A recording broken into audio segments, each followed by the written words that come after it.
එක්ක සෙල්ලම් කරන දිව්‍යමය කුමාරයා නේෂා. අනිත් පැත්තෙන් අපි කවුරුත් දන්න සයිතාමා නෙමේ.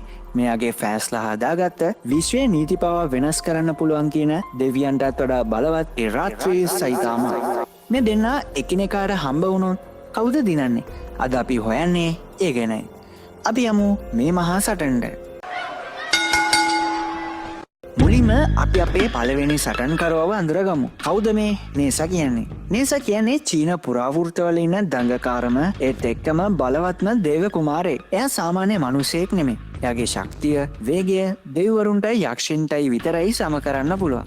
නේෂාගේ දිව්‍යමය බලය ගින්දරේ රජු. නේසා කියන්නේ ඇවිදින ගිනි කන්දක් වගේ. එයාට ඕනම වෙලාවක ගින්දර මවන්න, පාලනය කරන්න පුළුවන්. ඒ විතරක් නෙමෙයි. එයාගෙන් නිකුත් වෙන සමාධි සත්‍ය ගින්දර කියන්නේ නිකම්ම නිකන් ගින්දරක් නෙමෙයි. ඒකෙන් යක්ෂයෙක්ගේ හරි දෙවියෙක්ගේ හරි ආත්මයම පුච්චලා දාන්න පුළුවන්. සුළඟේ වේගය. එයාගේ කකුල් දෙකේ තියෙනවා ගිනි ගන්න රෝද දෙකක්.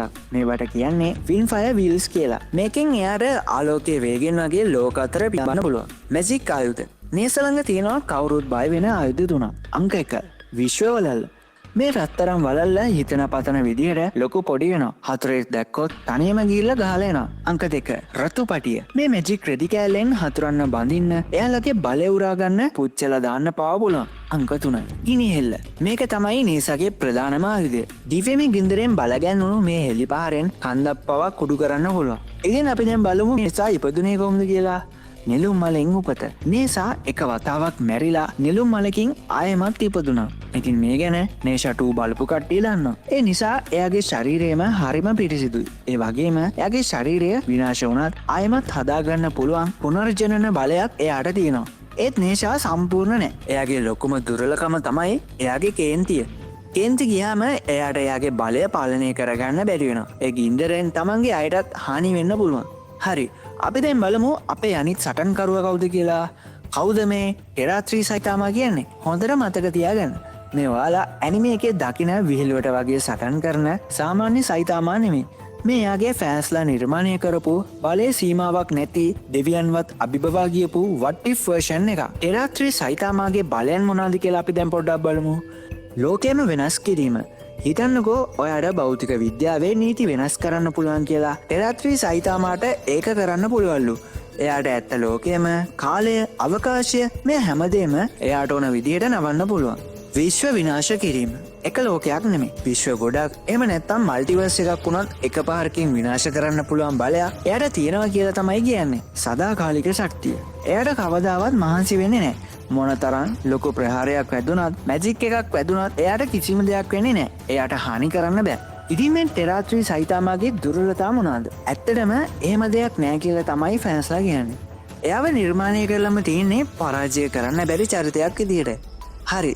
දැන් දෙන්නම සටන් බීමට ඇවිල්ලා. අපි බලමු මේ සටන කොහොම වෙයිද කියලා. පළවෙනි වටේ. අපි මේ වටේදී බලන්නේ ශක්තිය සහ වේගය. නේසා එයාගේ ෆින්ෆයර් වීල්ස් වලින් අදාහ ගන්න බැරි වේගෙන් සයිතාමාට පහර දෙනවා. එයාගේ හැම පහරක්ම කන්දක් දෙබෑ කරන තරම් ශක්තිමත්. ඒත් ටෙරාත්‍රී සයිතාමා හෙලවෙන්නේ නැතුව ඉන්නවා. නේෂාගේ වේගය කොච්චර වැඩි වුණත් සයිතාමා ඊට වඩා වේගවත්. නේෂාගේ ශක්තිය කොච්චර වැඩි වුණත් සයිතාමගේ ශක්තිය අනන්තයි. සයිතාමා එක ඇඟිල්ලක් උස්සනවා.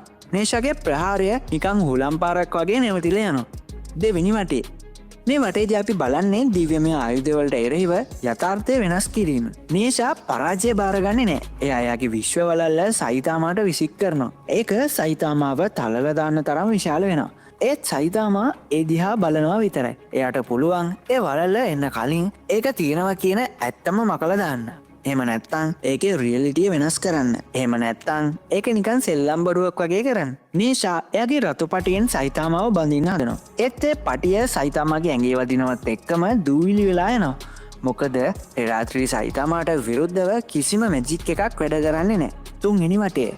ආත්මය දවන ගින්දරවලට එරෙහිව කන්සෙප්ට් එකෙන් එහා ගිය බලේ. දැන් නේෂා එයාගේ අන්තිම සහ බලවත්ම තුරුම්පුව පාවිච්චි කරනවා. සමාධි සත්‍ය ගින්දර. මේ ගින්දරෙන් ඕනම කෙනෙක්ගේ ආත්මය පුච්චන්න පුළුවන්. මේකින් බේරෙන්න කාටවත් බෑ. ගින්දර සයිතාමා වට කරගන්නවා. ඒත් සයිතාමාට මුකුත් වෙන්නේ නැහැ. ඇයි මොකද? ටෙරාත්‍රී සයිතාමා කියන්නේ ආත්මය, වේදනාව, මරණය කියන සංකල්පවලටත් වඩා එලින් ඉන්න කෙනෙක් කියලා තමයි කියන්නේ. එයාට පුළුවන් ගින්දර කියන නීතියම තමන්ට බලපාන්නේ නැති විදිහට වෙනස් කරන්න.